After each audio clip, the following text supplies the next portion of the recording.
राधे राधे। जय श्री कृष्ण। मोक्ष ज्ञान चैनल 99 पे सभी का स्वागत। देखने वालों का हमारे चैनल को सब्सक्राइब करें, लाइक करें, फॉलो करें, कुछ तो करते ही रहें, शेयर करें। इससे हमें मोटिवेशन मिलता है और नए वीडियो बना करके आप तक पहुंचाने में सुविधा रहती है। आजकल तो बहुत सारे वीडियो आते हैं कि मेरा ये एक अलग प्रकार का है प्रयास है, इसमें गौ सेवा राशि के लिए हम प्रयास कर रहे हैं। तो ये राजस्थानी में एक पुस्तक में पढ़ा था, एक पत्रिका पहले माणक आती थी, उस माणक में पढ़ा था। माणक में आया था कि राते जम्बुक बोलिया सुसरा मानी रीस तू क्यों बोले कागला 9-12-21। 9-12-21 हुआ क्या, इसके पीछे एक अंतर कथा है। एक सेठ था और उसके पुत्र वधु और सेठ साथ में रहते थे और उनका पुत्र है दिसावर में कहीं कमाने गया हुआ था। डोगरा बड़ा शक्की था। वहम तो कोई मारवाड़ी में कहवे कि उखद वे ही कोई इलाज वहम का होता ही नहीं है। शक्की होता है वो जिंदगी भर संदेह में ही रहता है। संदेह करने वाले व्यक्ति का कहीं समाधान मिलता भी नहीं है। उसको वहम था। ये जो पुत्र वधु थी उनकी, वो पशु पक्षियों की भाषा जानती थी।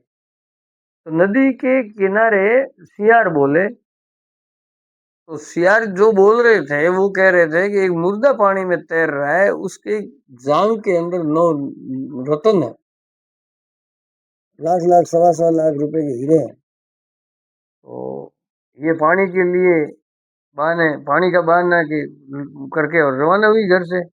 ससुराल देखा कि इस समय कोयला निकट जावे, लार लार गया उड़े उड़े गई, जो पास में कुछ था नहीं, मुर्दा पानी में बह रहा था। इसने उसको बाहर लिया, लेकर के बाद में चाकू वगैरह था नहीं, दांतों से उसको चीर करके और उसके 9 रत्न निकाल दिए और मुर्दे को कहीं पानी में फेंक के आ गई।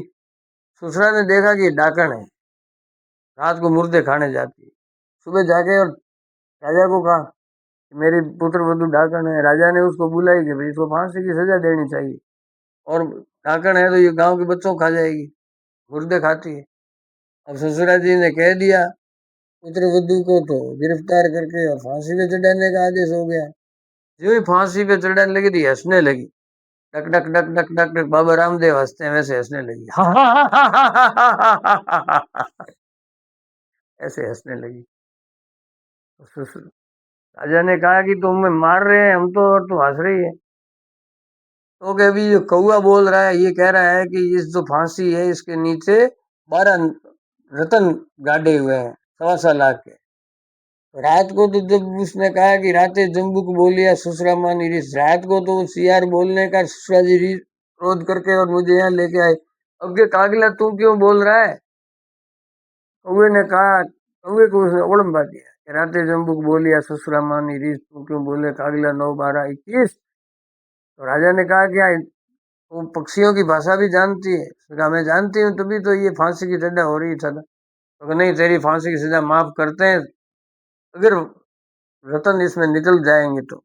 फांसी की सजा, जहाँ फांसी का जो सूल लगा हुआ था उसको हटाया, हटा के खुदाई कराई, तो जैसी भी होते नहीं थे हाथ से करनी पड़ती, मजदूर लगाए और 9 रतन निकले। तब ससुरा जी को राजा ने कहा कि तुम्हारी ये जो बेटी है ये तो बहुत समझदार है, तुम्हारी पुत्र वधु तो बहुत समझदार है, पक्षियों की भाषा जानती है, तुम इसको मरवा रहे हो। तब जाके शंका का समाधान हुआ।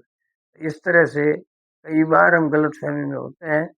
हमें आंखों देखी भी झूठी हो सकती है, कानों देखी बात तो कभी, कानों से सुनी बात तो कभी किसी को कहनी भी नहीं चाहिए, झूठी और सच्ची हो सकती है। राधे राधे।